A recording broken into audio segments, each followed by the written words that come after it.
26 नवंबर 2015 बिहार के मुख्यमंत्री ऐलान करते हैं कि बिहार में शराबबंदी कानून लागू किया जाएगा। 5 अप्रैल 2016 ऐलान करने के करीब 5 महीने बाद पूरे बिहार भर में शराबबंदी कानून लागू किया जाता है। आज शराबबंदी कानून लागू किए 5 साल से भी ऊपर हो चुके हैं।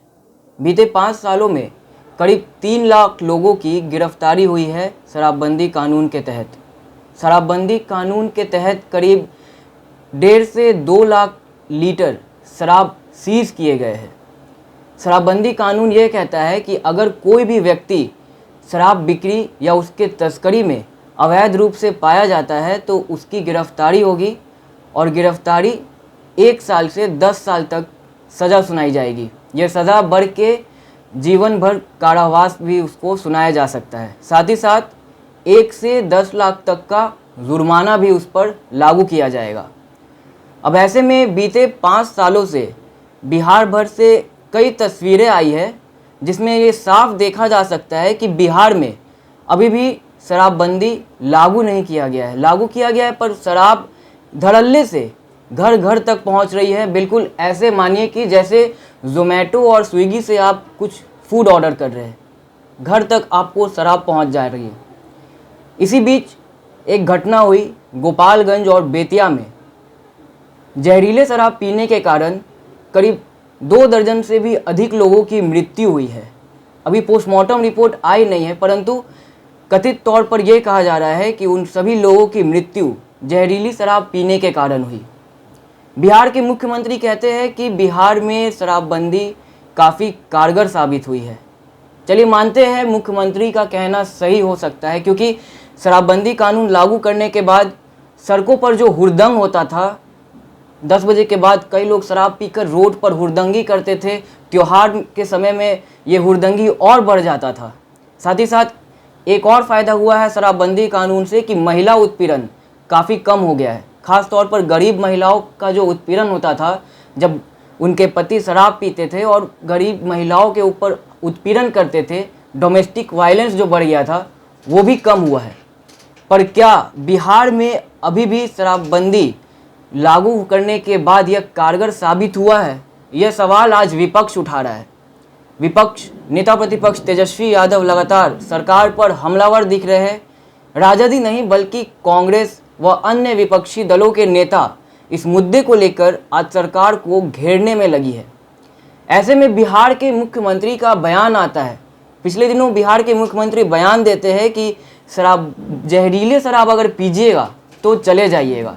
ऐसा बयान आता है बिहार के मुख्यमंत्री का। साथ ही साथ बिहार के मुख्यमंत्री बीते दिनों विधानसभा में जब शपथ ग्रहण चल रहा था, उस दौरान उनका एक बयान आया कि अभी पर्व त्यौहार चल रहा है, पर्व त्यौहार के बाद समीक्षा बैठक की जाएगी और इस पर और कड़ी कार्रवाई की जाएगी। जो लोग भी इसमें सम्मिलित है, इस शराब बिक्री में जो सम्मिलित है, उन पर कड़ी कार्रवाई की जाएगी। ऐसे में कई सवाल उठते हैं कि क्या बिहार के मुख्यमंत्री त्योहार के समय कानून भूल गए हैं, त्योहार में छूट मिल गया है लोगों को। साथ ही साथ बिहार में इस वक्त पंचायत चुनाव चल रहा है। पंचायत चुनाव में शराब की बिक्री और शराब कह ले कि पंचायत स्तर पर गांव-गांव तक शराब धड़ल्ले से पहुंच रही है। लोगों को उकसाया जा रहा है, लोगों को लुभाया जा रहा है शराब देकर। हालांकि चुनाव में ये तस्वीरें आम देखने को मिलती है कि शराब काफ़ी कॉमन हो जाती है। बीते दिनों बीजेपी के ही नेता के एक रिश्तेदार पकड़ाए हैं, गिरफ्तारी हुई है और उनकी पत्नी भी इसमें शामिल थी, जो मुखिया प्रत्याशी थी। हालांकि वो अभी भी मुखिया है और दोबारा से वो मुखिया चुनाव लड़ रही है। करीब 1500 लीटर स्पिरिट पाया गया था, स्पिरिट पहुंचा रहे थे वो, और ऐसा कहा जा रहा था कि वो शराब बनाने में सबसे मुख्य इंग्रेडिएंट है स्पिरिट। अब ये स्पिरिट क्या है, आपको स्पिरिट के बारे में बताएंगे। स्पिरिट जो अस्पतालों में पाया जाता है, जब चोट लगता है तो एक्सटर्नल घाव को भरने के लिए स्पिरिट लगाया जाता है। पर आज बिहार में स्पिरिट शराब का दूसरा जरिया बन गया है, शराब का दूसरा नाम स्पिरिट हो गया है। स्पिरिट में कलर मिलाकर शराब बनाया जाता है और स्पिरिट इतना खतरनाक होता है कि वो लोगों की मृत्यु का कारण बन सकता है। साथ ही साथ मृत्यु नहीं भी होती है तो वो काफ़ी वो बुरा साबित होता है। लोग अपने आँखों की रोशनी खो बैठते हैं, शरीर अपाहिज हो जाता है उनका, तो ऐसे बहुत बुरा असर पड़ता है स्पिरिट का। अब शराबबंदी लागू करने के बाद, ये कानून लागू करने के बाद ये देखा जा रहा है कि जो अमीर लोग हैं उन पर इसका कोई फ़र्क नहीं पड़ रहा है। आराम से वो लोग घर बैठे शराब पी रहे हैं, घर घर तक डिलीवरी हो रही है, पर जो गरीब है उन पर वो शराब पीते हैं।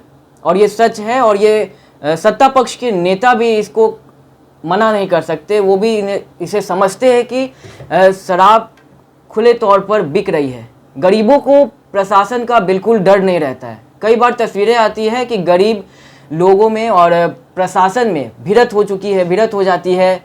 कई बार प्रशासन पर भारी पड़ जाते हैं। माफिया है इसके पीछे, एक बहुत बड़ा सिस्टम चल रहा है। सिस्टमैटिक रूप से ये शराबबंदी, कह ले कि शराब का जो बिजनेस है वो चलाया जा रहा है। स्कूली बच्चे इसमें शामिल हो चुके हैं, महिलाएं शामिल हो चुकी है।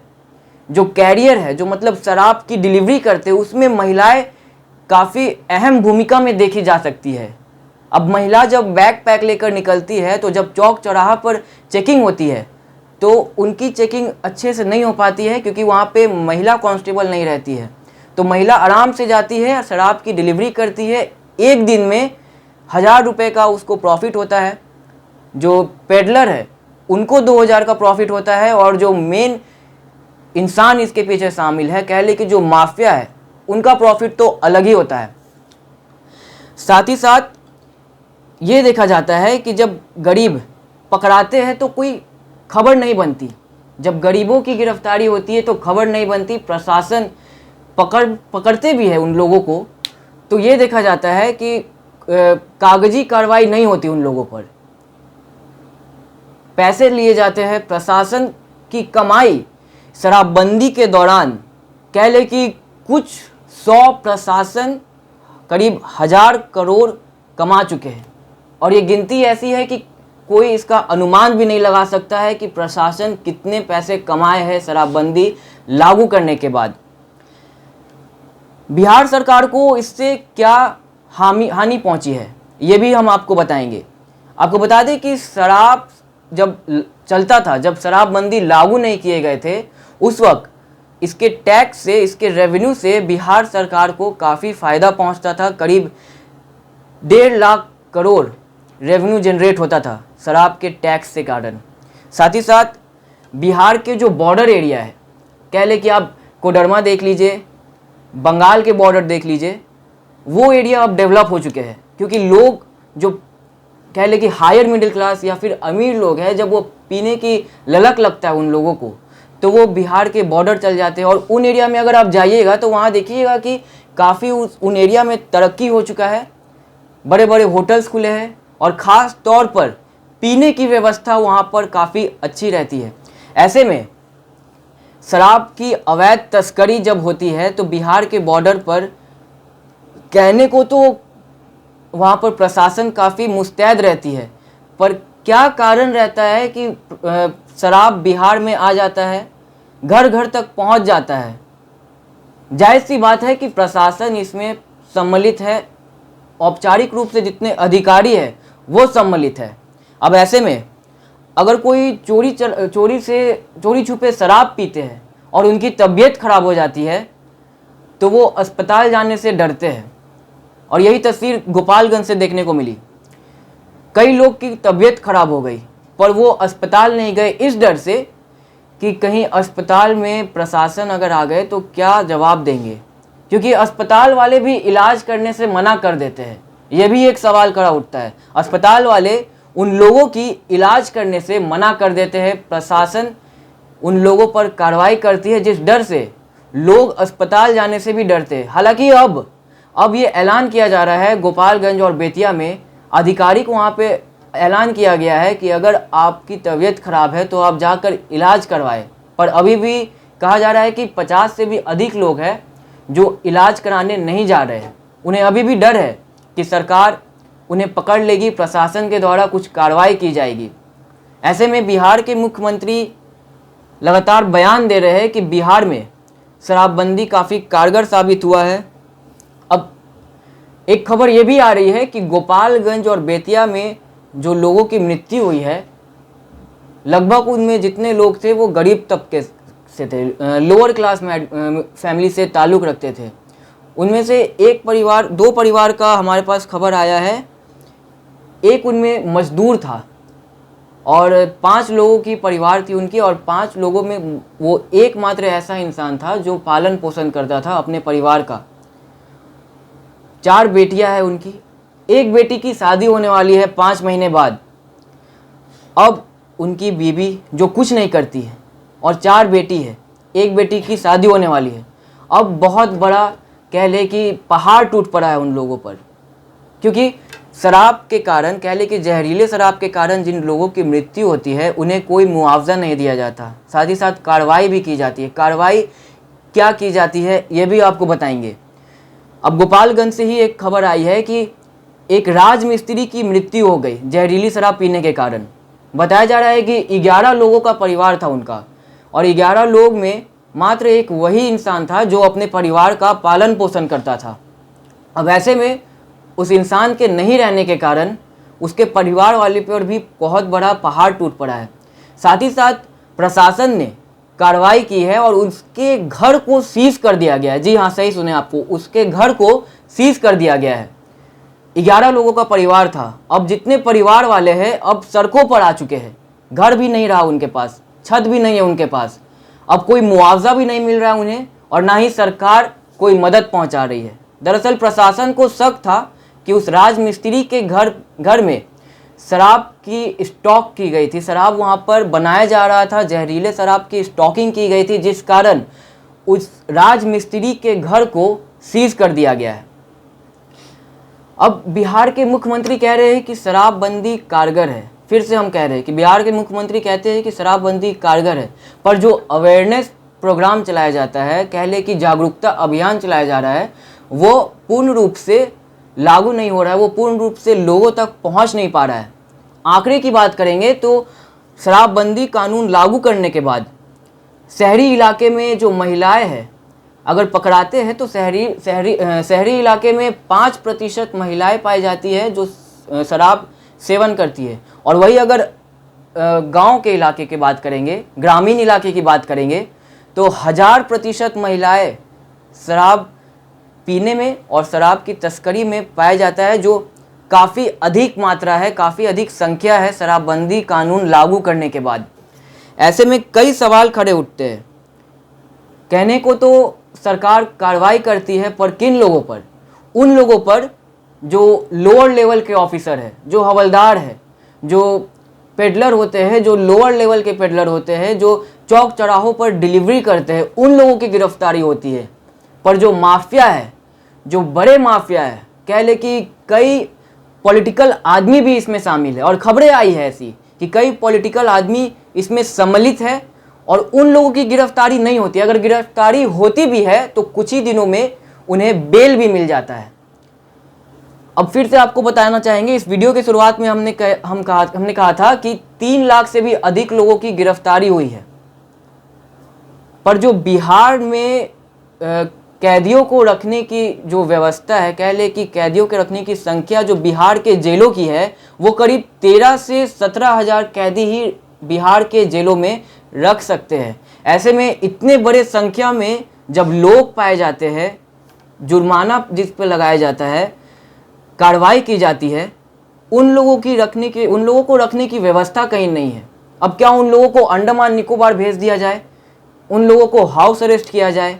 पर इतने बड़ी संख्या में जब लोग पाए जा रहे हैं तो उनको रखा कहाँ जाए? ये भी एक चैलेंज है सरकार के सामने। और भी कई चैलेंज है सरकार के सामने है, हम उसके बारे में भी बात करेंगे कि काफ़ी सिस्टमैटिक तरीके से शराब की डिलीवरी होती है और उसे पकड़ पाना कह ले कि लगभग नामुमकिन है। पर नामुमकिन नहीं है, मुश्किल बहुत है, चैलेंजिंग बहुत है, क्योंकि एक ऐसा सिस्टम बनाया गया है और उन लोगों को पकड़ना काफ़ी मुश्किल हो जाता है, क्योंकि स्कूली बच्चे शामिल रहते हैं, महिलाएं शामिल रहती है, और एक सिस्टम बन चुका है। MRP तय कर दिया गया है सब लोग एक दूसरे से मिलकर ये तय कर लिए हैं कि मिनिमम रिटेल प्राइस और मैक्सिमम रिटेल प्राइस शराब बिक्री का क्या रहेगा, और बहुत हाई लेवल पर ये चीज़ चल रहा है। अमीर पर शराबबंदी कानून लागू नहीं है, गरीबों पर शराबबंदी कानून लागू है। अब आपको बताएंगे कि देश में 4 अन्य राज्यों में भी शराबबंदी कानून लागू है। 4 अन्य राज्य कौन से हैं? नागालैंड, मिजोरम, गुजरात, बिहार चौथा राज्य है। गुजरात में शराबबंदी कानून 1960 में लगाया गया था, जब गुजरात महाराष्ट्र से, सौराष्ट्र से जब अलग हुआ था। उसी समय से गुजरात में शराबबंदी कानून लागू कर दिया गया था। अब गुजरात में ये कारगर है। हम ऐसा इसलिए कह रहे हैं क्योंकि काफ़ी समय हो गया है शराबबंदी कानून लगाए हुए, और जो जनरेशन है अब ब्रिंगिंग हो रही है, जो नई पीढ़ी आ रहे हैं, वो बचपन से ही देख रहे हैं कि शराब नहीं है और शराब नहीं पीना चाहिए। शराब उनके लिए कह ले कि एक अलग चीज़ है, नया चीज़ हो जाता है। और बिहार में अभी 5 साल ही हुए हैं और शराब इतने धड़ल्ले से मिल रही है कि जो नए बच्चे हैं, अगली पीढ़ी के जो लोग हैं, उनके लिए ये बिल्कुल नई नहीं है। लोग आसानी से शराब पा लेते हैं, घर घर तक डिलीवरी हो रही है। ऐसे में इस वक्त बिहार की राजनीति में शराब की बिक्री, शराब की सियासत काफ़ी पूर्ण रूप कह ले काफ़ी सरगर्मी से देखा जा रहा है। सियासत को गरमाए हुए है शराबबंदी कानून। अब बिहार सरकार पर दोबारा से ये सवाल खड़ा उठता है कि क्या बिहार सरकार को अवेयरनेस प्रोग्राम और भी अच्छे तरीके से करना चाहिए, क्योंकि जब चुनाव होता है बिहार में तो बिहार सरकार पंचायत स्तर पर, बूथ स्तर पर शराब चुनाव प्रचार में लग जाते हैं। पर जब शराबबंदी की कह ले कि अवेयरनेस प्रोग्राम की बात आती है तो कहाँ चले जाते हैं जेडीयू के कार्यकर्ता, भाजपा के कार्यकर्ता, एनडीए के अन्य घटक दलों के कार्यकर्ता? क्या वो नेता बूथ स्तर पर जाके जागरूकता अभियान नहीं कर सकते? क्या वो लोग जाके पंचायत में, गांव में जाकर जागरूकता अभियान नहीं चला सकते? ये भी एक सवाल खड़ा उठता है। हालांकि मौजूदा तस्वीर ये है कि बिहार में शराबबंदी कानून तो लागू किया गया है, पर पूर्ण रूप से शराब लागू नहीं है। बिहार सरकार से भी सवाल खड़े उठते हैं कि जागरूकता अभियान अगर आप चला रहे हैं तो ऐसा क्या जागरूकता अभियान चला रहे हैं कि लोगों में अभी भी जागरूकता पैदा नहीं हुआ है और लोग शराब पी रहे हैं। शराब के प्रति उतनी जागरूकता लोगों में देखने को नहीं मिल रही है। इस वीडियो पर आपकी क्या राय है, आप कमेंट कर हमें ज़रूर बताएं। और अगर आपके खबर में आपके आसपास कोई ऐसे लोग हैं जो शराब बेच रहे हैं या उस बिक्री में शामिल है तो उसकी भी जानकारी हेडलाइन बिहार को ज़रूर दे। हम पूरी रूप से कोशिश करेंगे कि उन लोगों पर कुछ कार्रवाई करें, प्रशासन तक आपकी आवाज़ पहुंचाएंगे और हमारी पूरी कोशिश रहेगी कि बिहार में अधिक से अधिक जागरूकता फैलाई जाए जहरीले शराब को लेकर, शराब को लेकर, और समाज में एक अच्छा संदेश जाए। वीडियो को लाइक करें, शेयर करें और हमारे चैनल को सब्सक्राइब कर लें। धन्यवाद।